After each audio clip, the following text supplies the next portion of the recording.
ಇತ್ತೀಚಿನ ಸಂಚಿಕೆಗಳನ್ನು ಜಾಹೀರಾತಿನ ಕಿರಿಕಿರಿ ಇಲ್ಲದೆ ನೋಡಿ.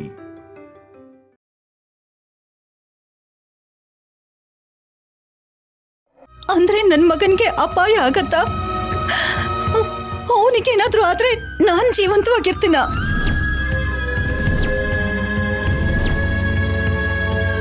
ಅತ್ತೆ, ಅವಳು ಹೇಳ್ದಾಗೆ ಆಗೋಗತ್ತಾ? ನಾಳೆ ಆಫೀಸರ್ ಯಾವ ಕಾರಲ್ಲಿ ಹೋಗ್ತಾನೋ ಈ ತ್ರಿನಯನಿಗೆ ಹೇಗ್ ಗೊತ್ತು? ನನಗೆ ಗೊತ್ತು.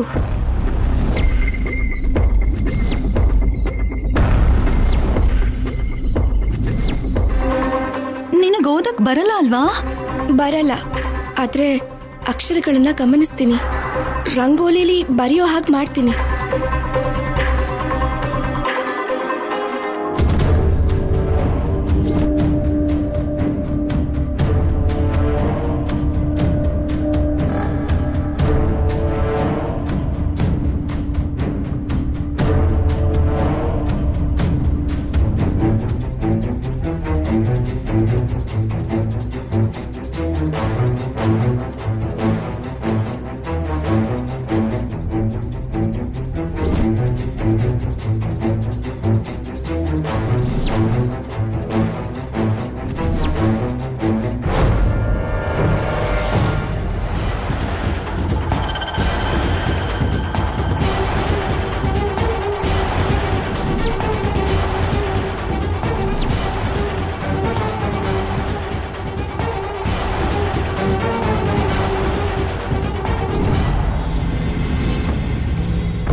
ಇದೆ ಅಮ್ಮೋರೆ, ನನಗೆ ಕಾಣಿಸಿದ ಅಂಕೆಗಳು.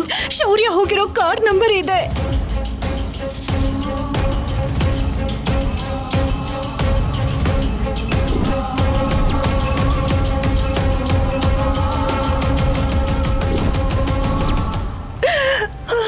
ಅಯ್ಯೋ ದೇವ್ರೆ. ದಮಯಂತಿ, ಹೆದರ್ಕೋಬೇಡ.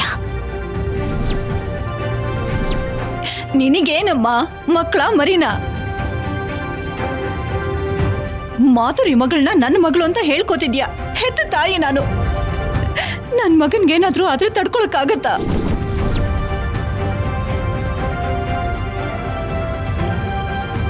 ನೈನಿ, ನೀನ್ ಹೇಳು ನೈನಿ, ಈ ಗಂಡಾಂತರಕ್ಕೆ ಪರಿಹಾರ ಇಲ್ವಾ? ಇದೆ ಅಮ್ಮೋರೆ, ಚಿತ್ರಗುಪ್ತನ ಹೋಮ ಮಾಡ್ಬೇಕು.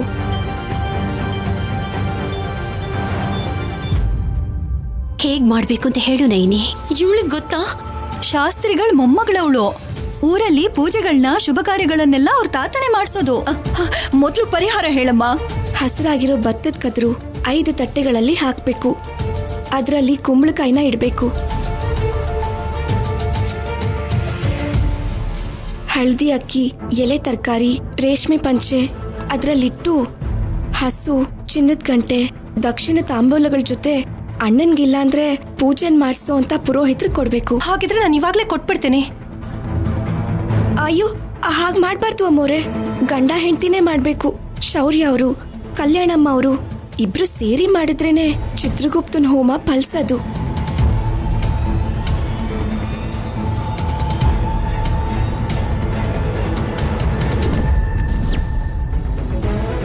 ನನ್ನ ಮಗ ಮತ್ತೆ ಕಲ್ಯಾಣಿ ಪಕ್ಕದಲ್ಲಿ ಕೂತ್ಕೊಂಡು ಗಂಡ ಹೆಂಡತಿ ಹಾಗೆ ಪೂಜೆ ಮಾಡ್ಬೇಕಾ?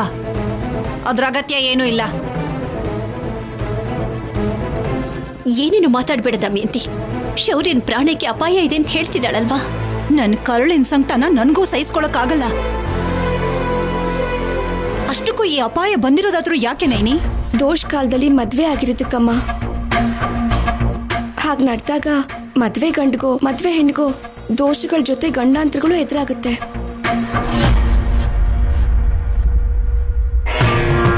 ಹೌದು, ನನ್ ತಮ್ಮ ಮದ್ವೆ ಮಾಡ್ಕೋಬೇಕಾಗಿದ್ದ ಹುಡುಗಿ ಶೌರ್ಯ ಮದ್ವೆ ಮಾಡ್ಕೊಂಡಿದ್ದಾನೆ. ಪಲ್ಲವಿ, ನೀನ್ ಸುಮ್ನಿರು. ನೀನ್ ಹೇಳಾಯ್ತಲ್ಲ ನೈನಿ, ಯಾವ್ದಾದ್ರೂ ಒಳ್ಳೆ ಸ್ವಾಮೀಜಿಗಳನ್ನ ಹುಡುಕಿ ಬೇರೆ ಪರಿಹಾರ ಇದೆಯೇನೋ ಅಂತ ನೋಡಿ ಮಾಡಿಸ್ತೀನಿ ಬಿಡು. ಆದ್ರೆ ಯಾವುದೇ ಕಾರಣಕ್ಕೂ ನನ್ನ ಮಗ ಕಲ್ಯಾಣಿ ಪಕ್ಕ ಕೂತ್ಕೊಳ್ಳೋದಿಲ್ಲ. ಈ ಗಂಡಾಂತರ ದೂರ ಆಗೋ ಹಾಗೆ ನಾನ್ ನೋಡ್ಕೋತೀನಿ. ಎಷ್ಟು ಗಂಡಾಂತರಗಳಿದೆಯೋ ಏನೋ. ಇನ್ನು ಏನು ಹೇಳ್ಬೇಕು ಅನ್ಕೋತಿದ್ಯಲ್ವ ನೈನಿ? ಹೇಳು, ಏನ್ ಹೇಳು. ಚಿತ್ರಗುಪ್ತನ ಹೋಮ ಮಾಡಬೇಕಾದ್ರೂ ಕೂಡ ಶೌರ್ಯ ಅವ್ರಿಗೆ ಗಂಡಾಂತರಗಳು ಎದುರಾಗುತ್ತೆ.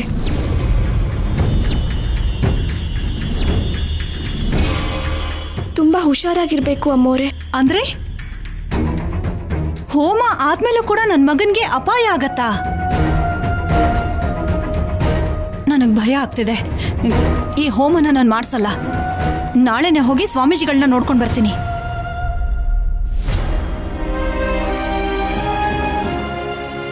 ಅಮ್ಮೋರೆ, ಅತ್ಗೆ, ಅಮ್ಮೋರೆ, ನನ್ ಮಾತ್ ಕೇಳಿ ಅಮ್ಮೋರೆ.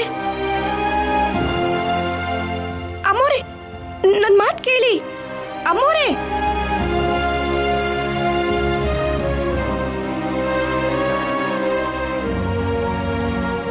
ದಮಯಂತಿ ವಿಷಯನ ಮರ್ತೋಗು ನೈನಿ. ಹೇಳು, ಏನ್ ಮಾಡ್ಬೇಕು ಪೂರ್ತಿಯಾಗಿ ಹೇಳು. ಹೋಮ ಪೂರ್ತಿ ಆದ್ಮೇಲೆ ಶೌರ್ಯ ಅವರು, ಕಲ್ಯಾಣಮ್ಮ ಅವರು ಇಬ್ರು ಅಗ್ನಿಕುಂಡದ ಸುತ್ತ ಸಪ್ತಪದಿ ಹಾಕ್ಬೇಕು ಅಮ್ಮೋರೆ. ಆಗ ದೈವ ಸಾಕ್ಷಿಯಾಗಿ ಒಳ್ಳೆ ಮುಹೂರ್ತದಲ್ಲಿ ಮದ್ವೆ ಆದಾಗ ಆಗುತ್ತೆ. ಚಿತ್ರಗುಪ್ತನ ಹೋಮದಿಂದ ಗಂಡಾಂತರಗಳು ಹೋಗುತ್ತೆ. ಇದನ್ನ ದಮಯಂತಿ ಒಪ್ಕೋತಾಳ? ಒಪ್ಪಿಸ್ಬೇಕು. ಪೂಜೆ ಮಾಡಿಸ್ಬೇಕಾದ್ರೆ ನೀನ್ ಕೂಡ ಇರ್ತೀಯಲ್ವ ನೈನಿ? ಮಾಡ್ಸೋಣ. ಸಮಯ ಇದ್ರೆ ಬರ್ತೀನಮ್ಮೋರೆ. ಇಲ್ಲಾಂದ್ರೆ ಎಲ್ಲ ವಿಶಾಲಾಕ್ಷಮ್ಮ ತಾಯಿ ಮೇಲೆ ಭಾರ. ಬರ್ತೀನಮ್ಮೋರೆ.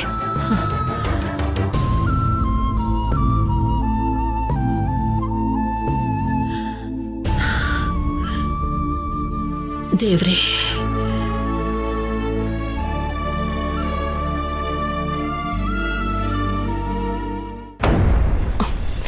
ಅವ್ನ್ ಮಾತಾಡಿದ್ದಕ್ಕೆ ನಂಗೆ ಹೆಡ್ಡೇಕ್ ಬಂತು. ಸಿದ್ದು,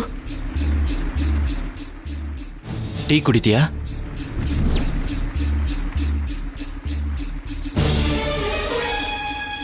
ನೀನು ಟಿಫನ್ ಆದ್ಮೇಲೆ ಟೀ ಕುಡಿಯೋದಲ್ವಾ?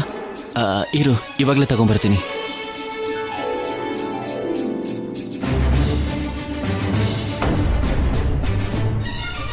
ಸರ್, ತಿಂಡಿ ಯಾವ ಡಿಪಾರ್ಟ್ಮೆಂಟು? ಆಡಿಷನ್ ಬಂದಿದ್ದೀವಿ ಸರ್. ಯೋ ಹೋಗಯ್ಯ.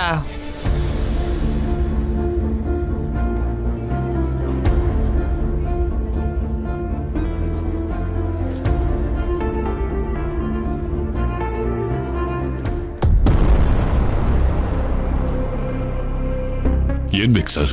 ತಿಂಡಿ ಪ್ಲೀಸ್ ಲೇಡಿ. ಸರಿ, ಒಂದ್ ನಿಮಿಷ.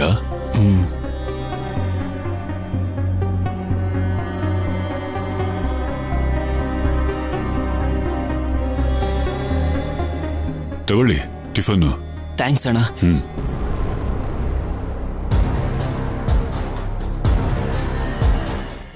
ಸ್ಯಾಮ್, ತಗೋ ತಿಂಡಿ ತಿನ್ನು. ನಿನಗ್ ತಗೊಳ್ಳಿಲ್ವಾ? ನಾನು ತಿಂದೆ. ಆ ಕಡೆ ನನ್ನ ಫ್ರೆಂಡ್ ಇದ್ದ, ಅವನ ಜೊತೆನೆ ನಾನು ತಿಂದೆ. 50 ರೂಪೀಸ್ಗೆ 2 ಪ್ಲೇಟ್ ಕೊಡಲ್ಲ ಸಿದ್ದು. ತಿನ್ನು. ಪರವಾಗಿಲ್ಲ ಸ್ಯಾಮ್, ತಿನ್ನು.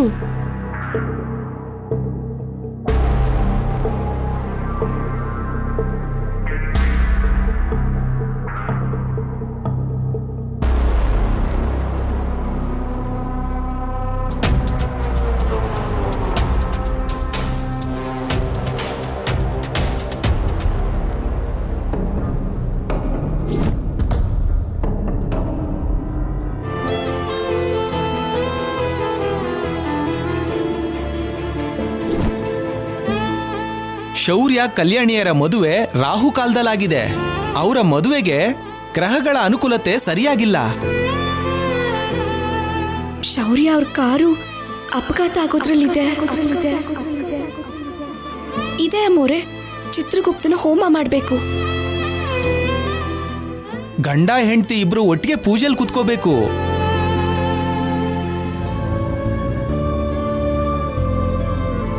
ಗಂಡ ಹೆಂಡತಿನೇ ಮಾಡಬೇಕು. ಶೌರ್ಯ ಅವರು, ಕಲ್ಯಾಣಮ್ಮ ಅವರು ಇಬ್ರು ಸೇರಿ ಮಾಡಿದ್ರೇನೆ ಚಿತ್ರಗುಪ್ತನ ಹೋಮ ಫಲಿಸೋದು. ಹೋಮ ಪೂರ್ತಿ ಆದ್ಮೇಲೆ ಶೌರ್ಯ ಅವರು, ಕಲ್ಯಾಣಮ್ಮ ಅವರು ಇಬ್ರು ಅಗ್ನಿಕುಂಡದ ಸುತ್ತ ಸಪ್ತಪದಿ ಹಾಕ್ಬೇಕು ಅಮ್ಮೋರೆ.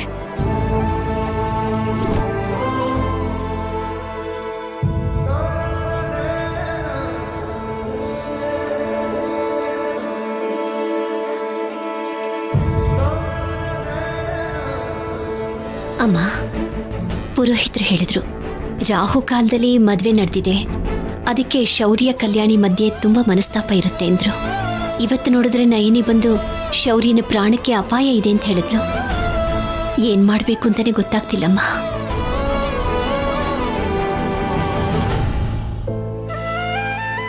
ನಯನಿ ಬಾಯಿಂದ ಮಾತು ಬಂದ ಮೇಲೆ ಅದು ಖಂಡಿತ ನಡೆಯುತ್ತೆ. ನಯನಿ ಶಿವಯ್ಯ ವಿಶಾಲಾಕ್ಷಿ ಅಮ್ಮನವರ ಆಶೀರ್ವಾದದಿಂದ ಹುಟ್ಟಿ ಬೆಳೆದಿದ್ದಾಳೆ. ನಯನಿ 3ನೇ ಕಣ್ಣಿಂದ ನೋಡಿ ಹೇಳಿದಾಳೆ ಅಂದ್ರೆ ಶೌರ್ಯಂಗೆ ಅಪಾಯ ಆಗೋದು ನಿಜ ಅನ್ಸುತ್ತೆ. ಊರಲ್ಲಿ ಎಲ್ರು ನೈನಿನ ಅಪ್ಶಕುನ ನುಡಿತಾಳೆ ಅಂತ ಯಾಕೆ ಬೈತಿರ್ತಾರೆ ಅತ್ತೆ? ನಾವು ನೋಡೋ ನೋಟದಲ್ಲಿ ವ್ಯತ್ಯಾಸ ಅದು. ನಯನಿ ನಿಜಾನೇ ಹೇಳ್ತಾಳೆ, ಸುಳ್ಳು ಹೇಳಲ್ಲ. ನಿಜನೇ ಅಮ್ಮ. ಆದ್ರೆ ಶೌರ್ಯನ ಈ ಗಂಡಾಂತರದಿಂದ ಪಾರ್ ಮಾಡ್ಬೇಕು ಅಂದ್ರೆ ಚಿತ್ರಗುಪ್ತ ಹೋಮ ಮಾಡ್ಬೇಕು ಅಂತ ನಯನಿ ಹೇಳಿದಾಳಲ್ಲಮ್ಮ. ಹೌದು, ಅದು ಕೂಡ ದಂಪತಿಗಳ ಹಾಗೆ ಪೀಠದ ಮೇಲೆ ಕುತ್ಕೊಂಡ್ ಮಾಡ್ಬೇಕಂತೆ. ಅದಾಗೋ ಕೆಲ್ಸನಾ? ಅದಕ್ ಶೌರ್ಯ ಒಪ್ಕೊಂಡ್ ಬಿಡ್ತಾನಾ? ಶೌರ್ಯ ಒಪ್ಕೊಂಡ್ರು ದಮಯಂತಿ ಅದ್ಗೆ ಖಂಡಿತ ಒಪ್ಕೊಳ್ಳಲ್ಲ. ಒಪ್ಕೋಬೇಕು, ಒಪ್ಪಿಸ್ಬೇಕು. ಎಷ್ಟೇ ಬೇಡ ಅನ್ಕೊಂಡ್ರು ಅವನು ನನ್ನ ಮೊಮ್ಮಗ, ಕಲ್ಯಾಣಿ ನನ್ನ ಮೊಮ್ಮಗಳು. ಅವರಿಬ್ರು 100 ಕಾಲ ಸುಖವಾಗಿರ್ಬೇಕು. ನಮಗೆ ಇಷ್ಟೊಂದು ಭಯ ಆಗ್ತಿದೆಯಲ್ಲ, ಇನ್ನು ಕಲ್ಯಾಣಿಗೆ ಎಷ್ಟು ಹೆದರಿಕೆ ಆಗ್ತಿರುತ್ತೋ ಏನೋ. ನಯನಿ ಅಕ್ಕ ಯಾಕೆ ಹಾಗೆ ಹೇಳಿದ್ಲು? ಅಂದ್ರೆ ಆಫೀಸರ್ಗೆ ನಿಜವಾಗ್ಲೂ ಗಂಡಾಂತ್ರನಾ? ಯಾವುದಕ್ಕೂ ಒಳ್ಳೇದು, ಆಫೀಸರ್ಗೆ ಹುಷಾರಾಗಿರು ಅಂತ ಹೇಳ್ಬೇಕು.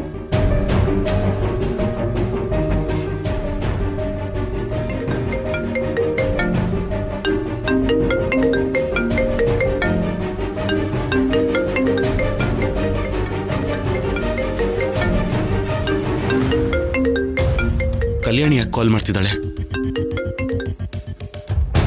ಹಲೋ ಹಲೋ ಆಫೀಸರ್, ಎಲ್ಲಿದ್ಯಾ? ನಿನಗೆ ಯಾಕೆ? ನನಗೆ ಹೇಳೋ ಅಗತ್ಯ ಇಲ್ಲ, ಆದ್ರೆ ಸ್ವಲ್ಪ ಹುಷಾರು. ಏನಿದು ಹೊಸದಾಗಿ? ರೌಡಿಗಳನ್ನೇನಾದ್ರೂ ಕಳಿಸಿ ಏನು ಗೊತ್ತಿಲ್ಲದೆ ಇರೋಳ ಹಾಗೆ ಹುಷಾರು ಅಂತಿದ್ಯಾ? ಇಲ್ಲ ಆಫೀಸರ್, ನಿನ್ ಮನೆಗೆ ಬಂದ್ಮೇಲೆ ಹೇಳ್ತೀನಿ. ಲುಕ್, ನೀನ್ ಎಷ್ಟೇ ಪ್ರೀತಿಯಿಂದಿರೋ ಹಾಗೆ ನಾಟಕ ಮಾಡಿದ್ರು, ಹೆಂಡತಿ ತರ ಫೀಲ್ ಆಗಿ ಹುಷಾರು ಅಂತ ಹೇಳಿದ್ರು ನನಗೆ ನಿನ್ ಮೇಲಿರೋ ಕೋಪ ಕಡಿಮೆ ಆಗಲ್ಲ. ಬಾಯ್.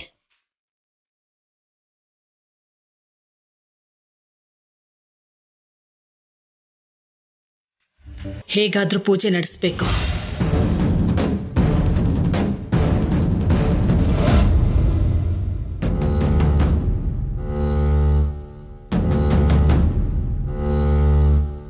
ದಮಯಂತಿ,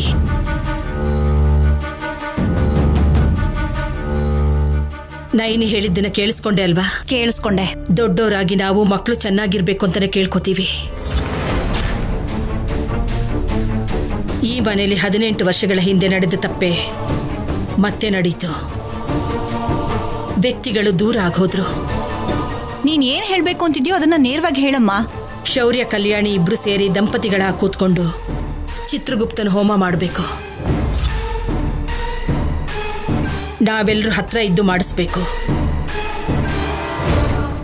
ಈ ಪೂಜೆನ ದಂಪತಿಗಳಿಬ್ರು ಜೊತೆ ಸೇರಿ ಮಾಡಬೇಕು ಅನ್ನೋ ವಿಷಯ ನಿನಗೂ ಗೊತ್ತು. ನನ್ನ ಮಗ ಕಲ್ಯಾಣಿನ ಹೆಂಡತಿ ಅಂತಾನೂ ಅನ್ಕೊಂಡಿಲ್ಲ, ನಾನು ಸೊಸೆ ಅಂತಾನೂ ಅನ್ಕೊಂಡಿಲ್ಲ. ಇದು ಕೋಪ ಮಾಡ್ಕೊಳ್ಳೋದಕ್ಕೂ ಹಠ ಮಾಡೋದಕ್ಕೂ ಸಮಯ ಅಲ್ಲ ದಮಯಂತಿ. ನೀನ್ ನನ್ಗೆ ಅದನ್ನೆಲ್ಲ ನೆನ್ಪು ಮಾಡೋ ಅಗತ್ಯ ಇಲ್ಲ ಅನುಪಮ. ನೀವು ಪೂಜೆ ಆದ್ಮೇಲೆ ಹೋಗುವಂತ ಗಂಡಾಂತರದ ಬಗ್ಗೆ ಯೋಚಿಸ್ತಿದ್ದೀರಾ, ಆದ್ರೆ ನಾನು ನೈನಿ ಹೇಳ್ದಾಗೆ ಪೂಜೆ ಆಗೋ ಸಮಯದಲ್ಲಿ ಬರುವಂತ ಗಂಡಾಂತರದ ಬಗ್ಗೆ ಯೋಚಿಸ್ತಾ ಇದ್ದೀನಿ. ಅದಕ್ಕೆ ನನ್ನ ಮಗನ್ಗೆ ಗಂಡಾಂತರ ಹೋಗುವಂತ ಮಾರ್ಗ ಬೇರೆ ಏನಾದ್ರೂ ಇದೆಯಾ ಅಂತ ನೋಡ್ತಾ ಇದ್ದೀನಿ.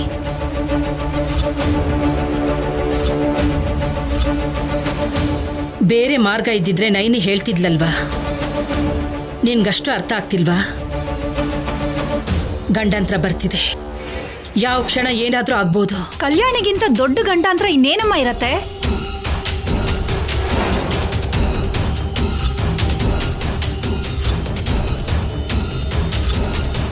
ಆದ್ರೂ ಇದು ನನ್ನ ಮನೆ ವಿಷಯ, ನಾನೇ ನೋಡ್ಕೋತೀನಿ. ಯಾವುದೇ ಪರಿಸ್ಥಿತಿಲೂ ಕಲ್ಯಾಣಿನ ಹೆಂಡತಿ ಸ್ಥಾನದಲ್ಲಿ ಶೌರ್ಯನ್ ಪಕ್ಕ ಕೂರ್ಸೋದಕ್ಕೆ ನಾನು ಒಪ್ಪಲ್ಲ.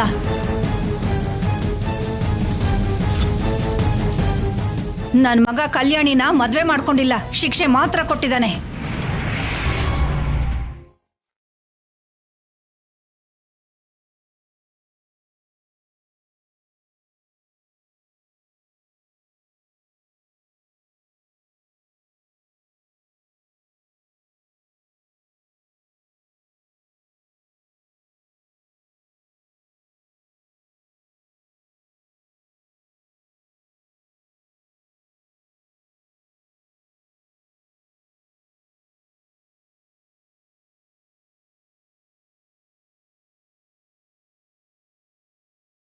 ಯಾಕಜ್ಜಿ ಅತ್ತೆನ ಬೇಡ್ಕೊಂಡು ನೀನು ಕಡಿಮೆ ಮಾಡ್ಕೋತಿದ್ಯಾ? ಅತ್ತೆ ಬಗ್ಗೆ ಗೊತ್ತಿರೋದೇ ಅಲ್ವಾ? ನಾವ್ ಒಳ್ಳೇದನ್ನೇ ಹೇಳಿದ್ರು ಕೇಳಿಸ್ಕೊಳ್ಳೋ ಪರಿಸ್ಥಿತಿಲಿ ಅತ್ತೆ ಆಗ್ಲಿ ಆಫೀಸರ್ ಆಗ್ಲಿ ಇಲ್ಲ ಅಜ್ಜಿ.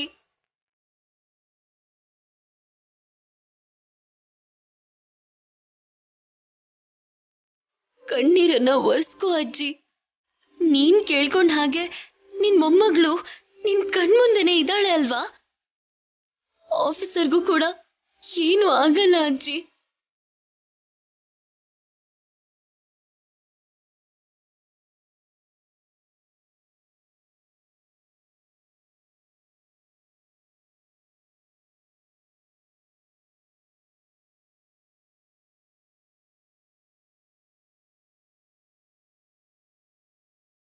ಹುಷಾರು ಕಲ್ಯಾಣಿ.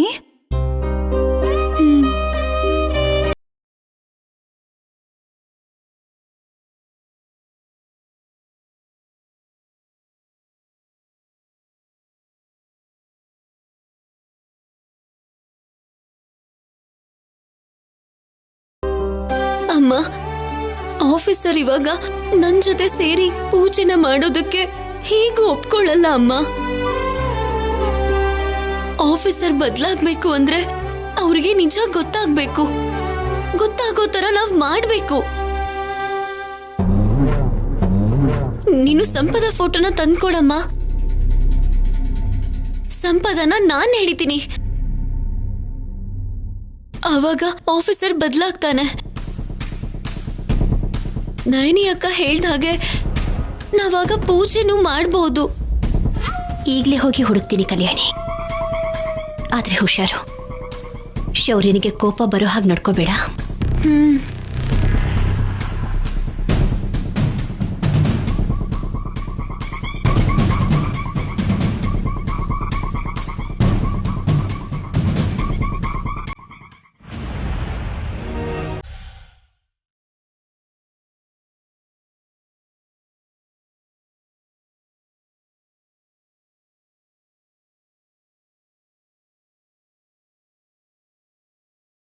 ಸಂಪದ ಅಂದ್ರೆ ನನಗೆ ಪ್ರಾಣ. ಸಂಪದ ಪಕ್ಕ ಯಾರು ಇಲ್ದೇನೆ ಎಲ್ಲಿಗೂ ಹೋಗೋಕ್ ಬಿಡ್ಬೇಡಿ. ನಮಗೋಸ್ಕರ ಮದ್ವೆನ ಹಸೆ ಮನೆವರೆಗೂ ತಂದು ನಿನ್ನ ಜೀವನನ ಪಣಕ್ಕಿಟ್ಟು ನಮ್ಮನ್ನ ಒಂದ್ ಮಾಡ್ದೆ. ಸರ್, ನಾವು ಬರ್ತಿದೀವಿ ಅಂತ ಅವ್ರಿಗೆ ಮೊದಲೇ ಗೊತ್ತಾಗಿದೆ ಅನ್ಸುತ್ತೆ. ಜಸ್ಟ್ ಮಿಸ್ ಆದ್ರು.